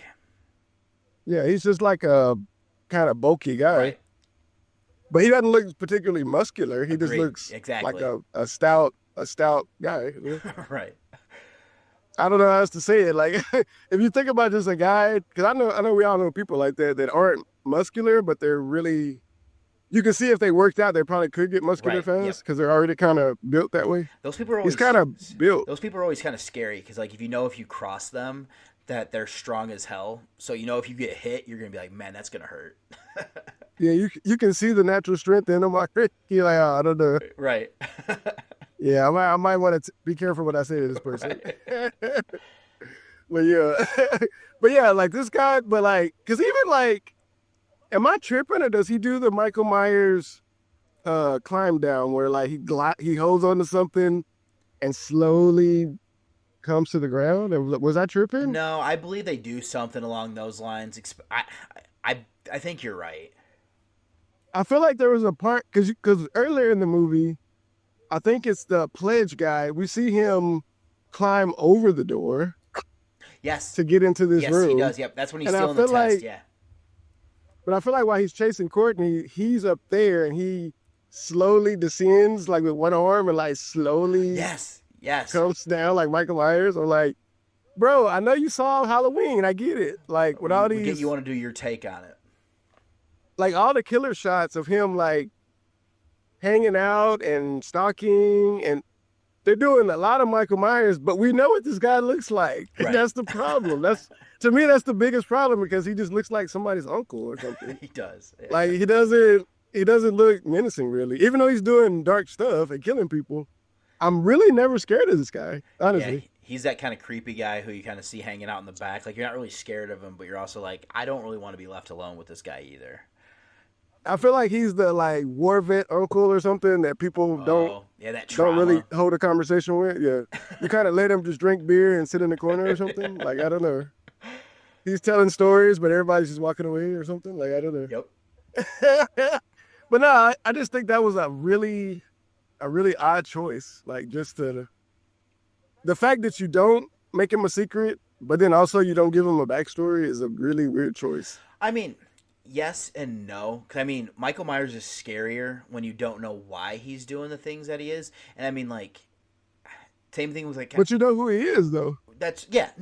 I'm definitely... Like, I'm not saying, like, a detailed backstory, but at least let me know who this person is. But, I mean, I was going to say is that, like, I think you're right, though, is that if you're going to show his face, I think you need to give a little bit more about who he is. Maybe not necessarily, like, a motive, but at least know, like... why something made him snap. If not, you need to go masked, and then it's just more terrifying, especially because like it could be one of those things where you find somebody under it and it could actually be not that right person, that they kind of transferred that mask over to that person to kind of get away. Yeah, you could go with the Scream formula where you could be somebody different every time. Yep, like you could do a lot more. Right. But I think they probably weren't thinking like that. But I wonder what was the thought process. Like, I wonder who said, was it Jimmy, the writer, Jimmy Houston, or whatever? Was he like, I'm going to make him without a mask because it doesn't matter? Or like, I don't know, like, or was the studio like, I mean, let's not give him a mask because it's not in the budget. Like, we don't want to get sued because we don't have the budget to make our own mask and we don't want to get sued. So maybe like I don't know what it was. Yeah, that's a good... Because, I mean, I would assume when you're kind of writing this, I mean, that's what the slasher films of this era were, like, known for. Because, I mean, I'm trying to think of ones that just have great, like, My Bloody Valentine. You have that great, miner's mask thing. And then, I've not seen it, but I know, like, the Prowler. He wears, like, the gas mask and stuff that you have from, like, being a Vietnam vet. I have seen that. Like, yeah, I remember that movie. Yeah, he looks creepy, yeah. So, like... But it's like something that sticks out. Right, you know what I mean? It gives you some distinct personality where this one, your killer just looks like a nondescript white dude. and it's not that scary outside of the fact that he's just like menacing and just walking after you. That's literally the only thing they're like playing on. Yeah, so it's weird. It's not enough. I say that. Agreed. Absolutely. For sure. But okay, we can keep going. Let's go. Yeah, so then from here we actually kind of shift gears a little bit and we see Lisa, the outgoing friend who was dating the professor. She is in, I don't know if she was in her dorm room or if she was in like an art studio, but she's kind of hanging out there waiting for that professor to show up. But she gets a different visitor, and I don't know if your version showed her, but I believe she's supposed to be, you're supposed to see her like nude from the back. My version definitely, I think, because I watched it on YouTube, tried to make sure they didn't get hit with a violation. Definitely skip the scenes where you actually see any nudity. And then she is sitting down with like a blanket around her as our killer approaches. Oh yeah. I watched it on YouTube too. So okay. So it. I didn't see nothing either. Because it definitely, I know for a fact they edited it out because you could tell that it jumped. Like it's a cut. Yeah, it's a cut right there. You could see because there was probably her taking it down or something, taking the blanket down. I believe it's supposed to or be like sure. her nude backside is all they showed, which is kind of funny because I feel like that's something you could probably get away with on YouTube because I've definitely seen more without a video being like taken down. But I mean, in this day and age, if you were, I don't know if you probably weren't paying that close attention, but there's a couple of scenes where when they were in the dorm room or Wild Man's dorm room or whatever, and he's got naked women on his wall. He does have naked women on there. You're right. He does. So you can see those clearly, like in a couple shots. Yeah. So I was like, "Oh, wait a minute." So they probably just didn't catch that. Yeah, the AI scrubbers didn't catch it either. Mm-hmm. But yeah, she ends up.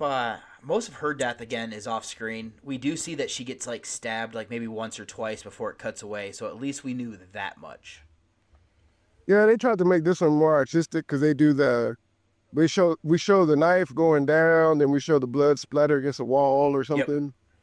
And then we show the knife again, then we show her leg fall down. Like they tried to be a little artistic with this one. So I will say, I did appreciate that. That's you're trying a little bit there at least. Yeah, they tried to do a little something there. But I mean, that was okay, but everybody doesn't get like a full kill. That's what I don't understand. Like some people get, a lot of lead up and they get like decent kills, but everybody else gets a blink and you miss a kill. Like why not spread it out evenly? Like I don't get that. I mean, you could tell this wasn't working with a big budget. I wonder how much of that goes into like how many of these like scenes that are more elaborate were they filmed early on, and then some of the ones that are later, I wonder how much of those ones were cut down to what it was. I don't think the MPAA would have been coming down hard as of yet, because I mean, I guess they could have, but I don't feel like they were as of 81. But they never really show like anything happening. I mean, you see it like you don't really see it going in. You know what I'm saying? Yeah, like you don't really see it. You see like aftermath. You see it like about to happen in aftermath, but you never really see like, it's not like they're showing the knife go in and out and you're seeing blood shooting out or something. It's not like graphic. Makes me wonder if it's kind of like how you were saying that they didn't have the budget for a good mess. They probably didn't have a budget for some good kills either then. Probably not. More than likely not. Like they didn't have any time to do the effects. They were like, "You have anybody that can do the makeup effects?" Nope. Well, we got a paint bucket. Guess we're not then. we got a bucket of blood colored paint though. We can splatter around everywhere. Bring that. Yep, we're good. Yeah, that's good enough. We'll just cut. We'll just cut around it. Don't worry about it. We're gonna be artistic. We'll just cut around it. Yep. But yeah, she's out of there, and yeah, I mean, I thought that was a decent enough kill. Just because it was artistic. Yeah, exactly. Oh, and she's in the nude art studio or something. Yep. So I guess that makes it more why they did it artistic. Yeah, that's why they had to do that one. It's like we've got this set piece. Let's go all in on this one. Well, I guess they did try to make like the what's his name? Wild Man gets killed in the gym. There we go. Oh, good call. Yeah. So if they would have killed Radish in a classroom, that would have been keeping with that thematic element there. Yeah, you're right. Yeah, that killing people in their places. Definitely a misstep there. Yeah. Well, yeah. Anyways, I mean, who's next on our? I think we're down to our last girl. Yes, we are. We're on to the final chase as Courtney is stalked by the killer. And this is kind of where we're getting into definitely the old Halloween vibes here, where she starts to discover the bodies and realizes that she's the last one left, or so she thinks. And then the killer pursues her through like classrooms, hallways, stairwells, and he keeps getting close. She keeps being able to do little things here and there to get away. And this is actually where we have somebody else come back. Is our coach shows up with a bow and arrow. Yeah, where was the coach this whole time? I guess he lives right off campus or something. Maybe, or he was just at home, just hitting the bottle. More than likely, yeah. That seems like what Coach is probably doing with his two little hat. That's probably what he's doing. This indistinct coach of some random sport. But yeah, I guess maybe that was his personal bow and arrow there. He just, maybe that's what he does. Instead of carrying a gun, he carries a bow and arrow. Just goes out in those woods and he's trying to find dinner. But yeah, maybe he was hunting for dinner and he just happened to come back on campus. Heard the screaming. Because he knows there's wild animals that come on campus, even though they tied this man to a tree. Full circle, yep. But yeah, this, you know what, bro? This moment is weird to me because, bro, I did a movie called Barry Gordy's The Last Dragon. Okay. I don't know if you ever heard of that movie or not, but it's a martial arts fantasy movie from the 80s with like I have heard of it, Motown did the music or something. Yeah. It's a crazy movie. But anyways, in that movie, one of the fun facts was the guy who caught the arrow, like how many times he had to do it. Well, he actually did it, but how many times it took to do it. Okay. So when I see this guy catch the arrow, I'm like, bro, it took a real life martial arts guy several tries, like I think it was like 40 tries or something to catch it in real life, the way that they needed for the shot. Yeah. Bro, how many? Was this a lot of takes, or is this guy just a badass, or what? I don't know. Yeah, I think it's really hard to catch it, to pinpoint an arrow and catch it. Oh, absolutely, it is. It's so difficult. From a distance, yeah. Like it's probably even harder closer up because it's moving faster. But from a distance, like I don't think you could. I don't know. Like that would take a lot of awareness, or I don't know. I've watched. I don't know what you would have to have. Athleticism. There's no way. I mean, he can do the Michael Myers stuff, but I never seen Michael Myers do something that, to me, that was like overly impressive that he could. Some of the other stuff I thought was, I guess, but maybe this guy's one. You can catch an arrow. Timothy. Are you the master? L. Rayner is the killer's, is the actor who plays the killer. I wonder if this is like his one parlor trick, is that he's good at catching arrows. Is he like a stunt? You think he's like a stunt man that got a shot? I wouldn't be shocked. I wouldn't be shocked if he was just some stunt guy who they were like, okay, you're big enough. You're right, because I don't think that's something they would just write in the script.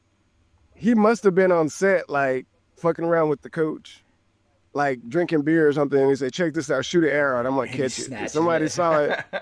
Somebody saw it. And they're like, oh, put this in the movie. Yeah. Put it in the movie. In the final scene, they put him do that. They had him do that in the movie. That'd be so cool. Which, I mean, it looked cool, but at the same time, I'm like, I just don't think you could just do that.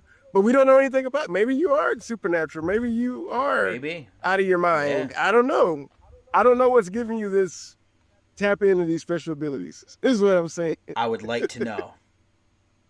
Yeah, I mean, just all you needed was I was waiting for just somebody to drop 2 lines of dialogue that told me enough. That's all I wanted. I didn't even need a full, fireside chat or anything. Just some character come in and say, get some creepy music playing or some old music and just tell us 2 lines about this guy. And then that's all we need. I mean, I feel like that's kind of the classic thing with most movies that we cover on this show is literally if we had just a couple lines of dialogue or 2 or 3 more scenes, everything would just mesh together. Yeah, but for some reason those always get cut out because for some reason it's not important to somebody. I don't know who. Or they just never somebody thought in the production. About it, it wasn't important to, or it wasn't cost efficient. Something. Exactly. Yeah. But Jimmy wrote it, so I don't know. I don't know if Jimmy just wrote it like that, or if Jimmy doesn't have a lot of credits, so that doesn't mean Jimmy's a skilled writer just because he wrote. I've wrote stuff. That doesn't mean I'm a skill writer. So You are correct, though. Timothy Rayner is a acting and stunt fight choreographer. Oh, okay. So that's why he got the role. So he was getting his Kane Hodder on, I guess. Yeah, exactly. Because isn't that what he was, like a stunt guy that before he became Jason? Yep. He was he did stuntman. I know he was, until he got himself like severely burned, he was really good at doing fire stunts until that one time when he messed up. Oh yeah, I remember hearing about his burns and stuff. Yeah. But yeah. So this guy is. So yeah, they happen on the side somewhere behind the scenes, and he just that's got to be what happened. Yep, and he snatched the arrow out. 100%. They're like, okay, we're gonna do that. Yeah. But anyways, he snatches the arrow out of the air, and then he walks down and just impales the coach with the arrow. Kills the coach with that arrow, which that was creative. I will give the movie credit for that. That's fun. Did the coach run out of arrows? Like, He must shoot have. another one at Just him. brought one. See if he can catch one in direct. Well, he's walking directly in front of you. How about that? If not, he definitely was just like, oh my god, I can't believe you caught that arrow, and just was in awe until he died. Because what is it called? A sheath? I would have unloaded that whole sheath of arrows. I would have been hitting like Legolas, where I'm just like rapid fire. Because he had I feel like he had 4 or 5, or at least when we saw it earlier. I don't remember. I thought he did too, at least. Yeah, I agree. Yeah, I would have unloaded that if I'm an archery person. Exactly. Okay, but then we get back to these steps I was talking about earlier, man, and they're all tattered and destroyed at the top, if you notice. Yes. At this moment. It is here that she was did sitting up notice there what at the you're talking beginning. about. Yeah, because I know she actually was hiding. I almost wonder if this was like a bell tower or something that was kind of no longer being used, and that would kind of explain why everything is in such disrepair. Because it's weird because the outside shot they show is like a clean looking building, but it's not it can't be what's on the inside of this. I don't think they would fix the outside and never do them to the inside. That seems weird. But I don't know. They could. I don't know. Yeah, not sure. But the inside, even the walls are crumbling. Like, if you look at the background, like the floor is deteriorated.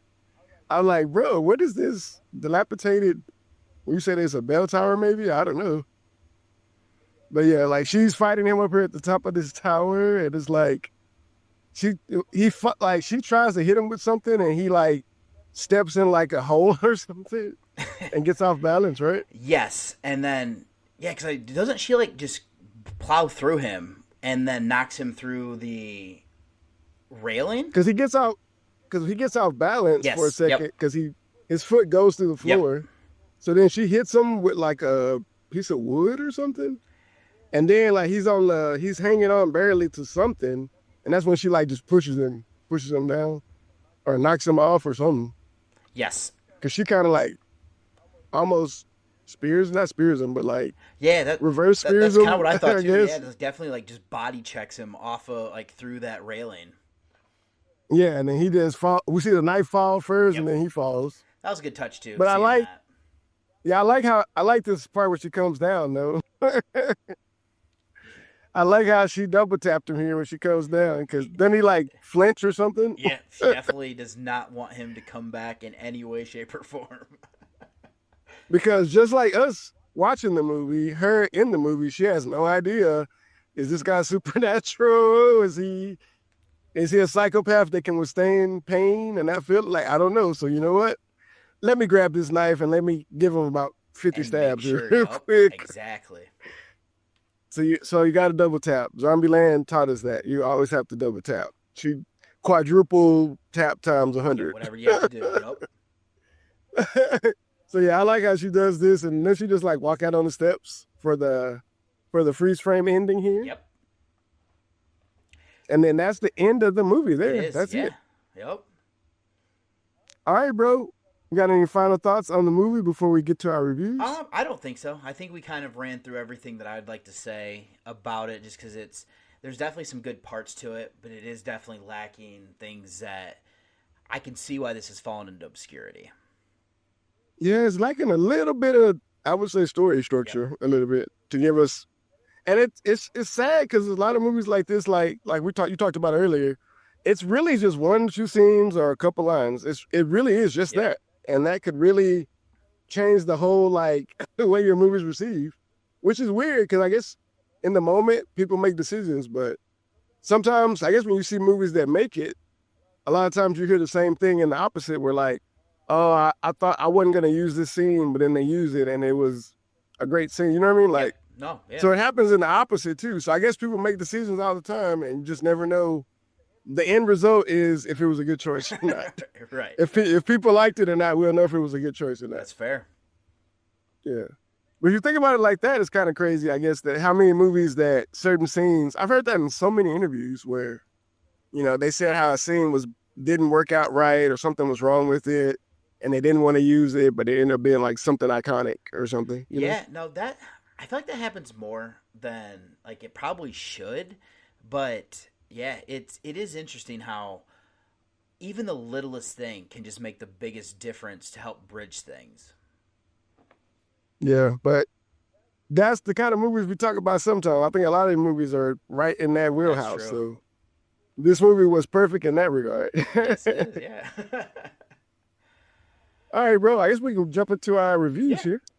I will kick us off. And all right. So for acting, I think some of it's good, some of it's not so good, but nobody's overly bad. And I mean, especially for slasher films, I just need you to be a distinct enough character where I know who you are. So I came in with a 2.5. Okay, I'm right about that. I'm a little bit higher than you. I'm at a 3 for mine, but I think it's just because I was kind of exactly where you were. Like nobody was bad, and there was a couple characters I thought were funny, and I thought Radish was pretty good. Yep. So but the fact that nobody was really bad, and everybody, all the side characters that got maybe 1 or 2 lines were pretty funny or pretty decent in their delivery. So that put me at about a 3. But I was probably at about a 2.5. Okay. Initially, but then just with those little side characters, I let them get a 0.5 bump. Yeah, so. Definitely where I was hovering around too. I almost debated going a little bit higher just because of like Radish and like, yeah, it is interesting. But then for cinematography and effects, so this is one where this film is definitely, it could have been better here. I actually end up coming in with a 3, only because I do think the cinematography is actually pretty solid for a movie like this. They do a lot of like wide lens shots. They really kind of captured that this college campus is empty right now. So it does help to build atmosphere that way. And for the kills, we don't see any of those really. We get to see just like a little bit of things here and there. Some of the after effects, though, I thought were really cool, especially like Radish's death. He looked great when he's like hanging through the doorway. So I end up going 3, mostly though because of the cinematography. Okay, that's actually where I'm going to fall, and I'm in the same ballpark with you because I'm mostly going to be for the cinematography because I feel like they made a really good copy of the shots they did in Michael Myers and Halloween. So it's a lot of really good shots. It's just my experience watching them is always like, but I know what this guy looks like. So why are you showing me him in shadow? Like I don't know who he is already. Like it's, you know what I mean? Like, I kept coming back to that for some reason. Yeah. So even though I liked a lot of the shots, like I feel like the effect was lost in some of them that they were hoping for. Overall, anyways, by not making that decision to give him a mask, because I feel like never knowing who he is makes us, the audience, think that he could be somebody that disappears in the movie. You know? Yep. So you would have added to the movie just by that because we would really be waiting to see, like, okay, who's under the mask? It could be the professor. It could be. Maybe Rick's not really dead. I don't know. Like, who knows? Maybe that was not. I mean, if they would have had a cool mask, I probably would have even bumped it up. Yeah, like you said. Or if they went Scream style and there was 2 killers, who knows? Yeah. So, yeah, but there was options there. But anyways, yeah, I'm at a 3 because I did like how a lot of it looked. And some of the kills I did, like you said, I think it did look okay. It was not. They did a good job about not showing too much. But like you said, they probably didn't have the budget. To really show a lot. So yeah, I'm at a 3. Perfect. Then for music, I actually came in with a 3 here. Only like I was originally gonna have a 2.5, but because they kind of went early like synthwave, I'm a sucker for that type of music, and I thought the kind of creepy vibes they got from that worked, so I came in with a 3 here.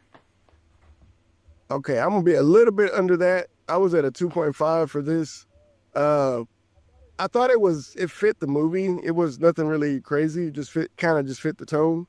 But there was one sound effect, or I guess you could call it like audio rise, maybe.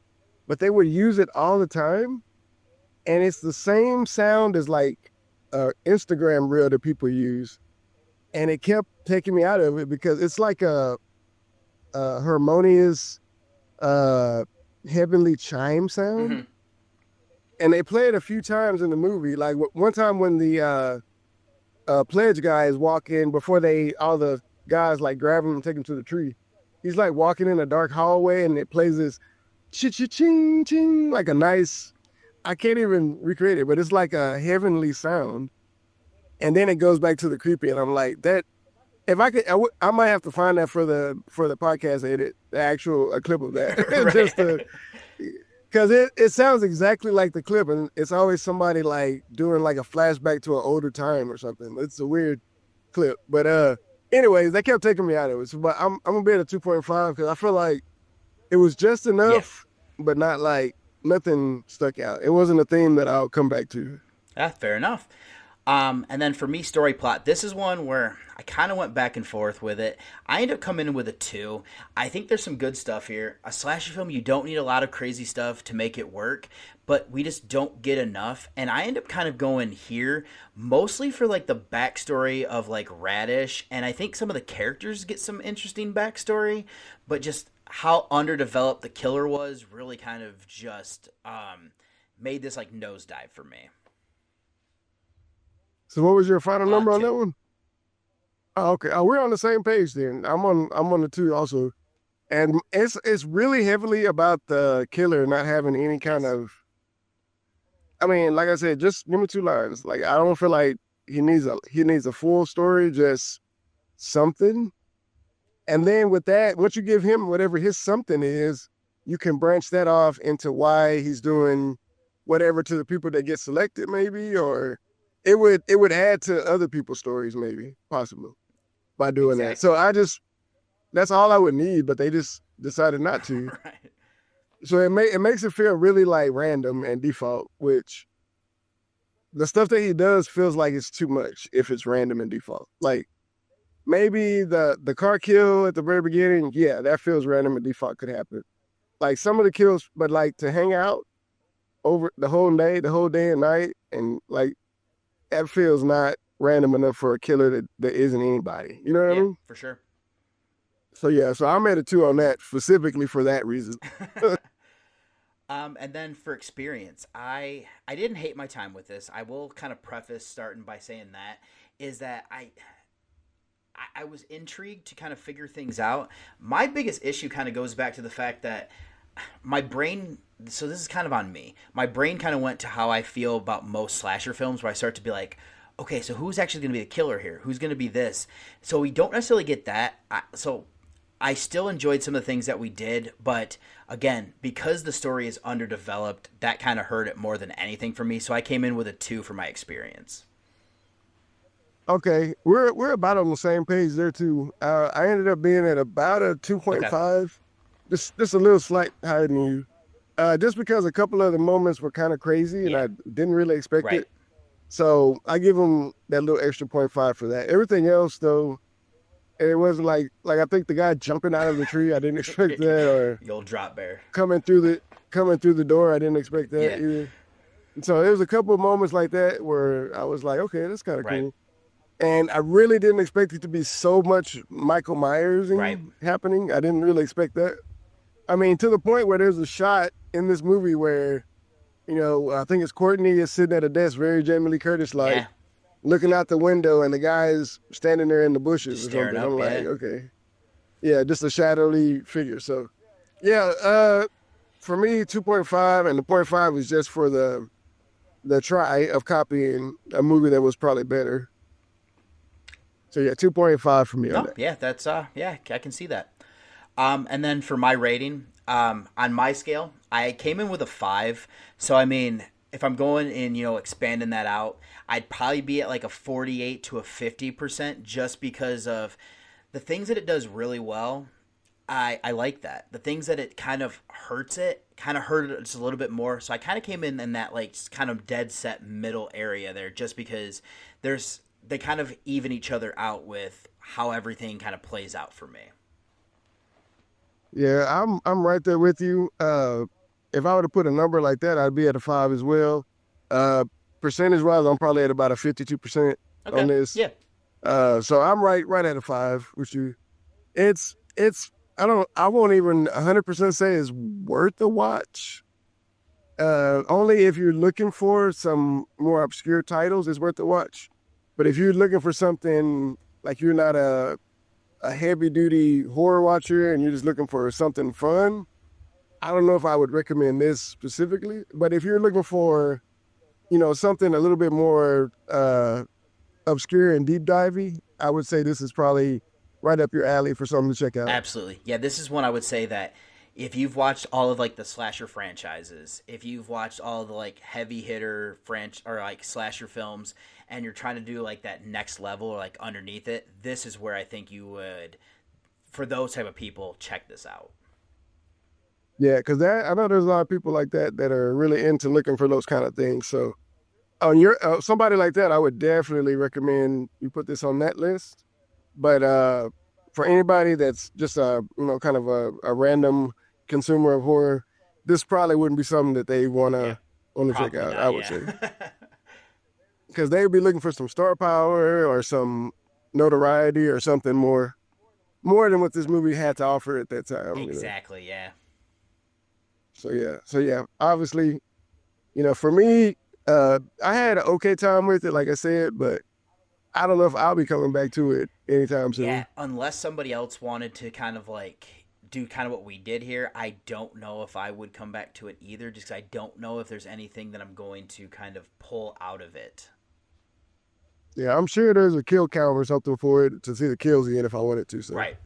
That's probably all you really would need. Yeah, really. But okay, bro, I guess that's going to bring us to the end of this one, man. You got anything you got going on you want to promote? I just know that I, keep pumping out episodes for my normal show. Those should be found wherever you find podcasts. I know Jamie and I actually are the next episode that we're doing on Depth Dive. We are covering Pirates of the Caribbean on Stranger Tides, which is Pirates 4. And it actually kind of paired up, interestingly enough, to be a rum double feature, as we are going to be doing The Rum Diaries as the other film on that double feature. But other than that, all that podcast can also be found where all of my podcasts are, as I, use the same feed there. Nice. Yeah, that's always a good time. When you guys get together. But David's, I don't know how many episodes he's in now. I mean, this guy's... I have... You're in the triple digits now? Yes, 302 is the next episode that's coming out. I'm working on 303 right now. So if you need any kind of reviews or background, like, he may have done the movie from any decade. He may have done Definitely it. Trying to. Yeah, it's worth the check. Just if you think it might be out there, it's worth the check, because he probably has done it. So just always keep that in mind. He's got, audio podcasts, and actually he's got written podcasts out there too. So written reviews out there too. So make sure you tap in with David anytime, Journey with the Cinephile's involved in something.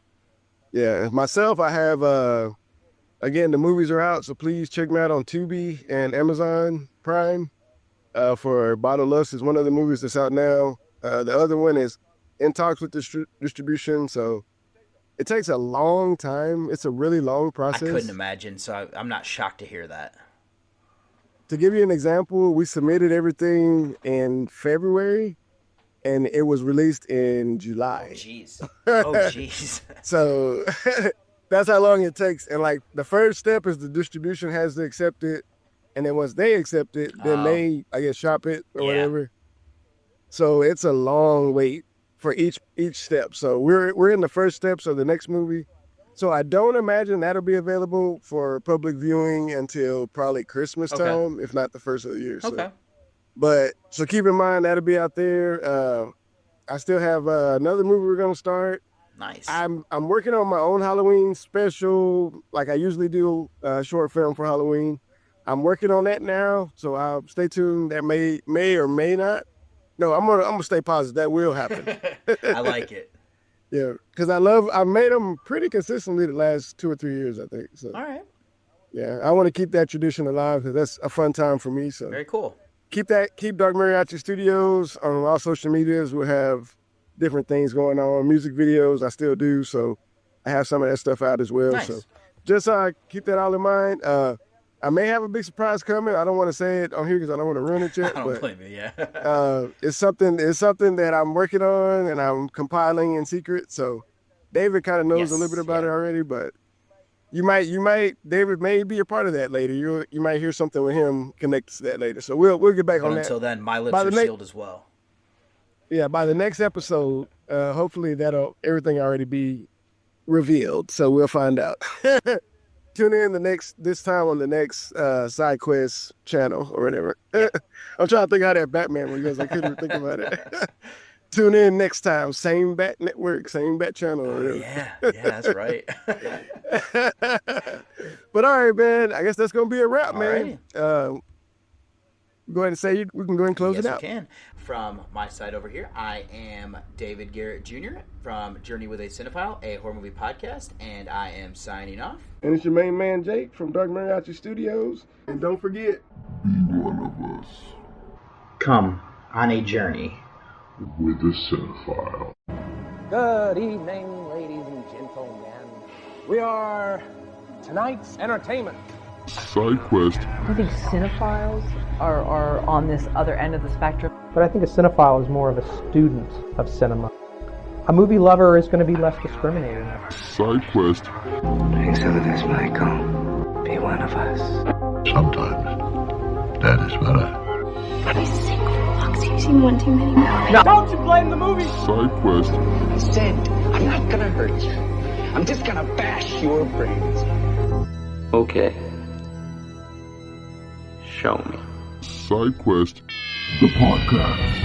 You opened it. We came. It's just a podcast. We'll review your movie from every angle. Side Quest.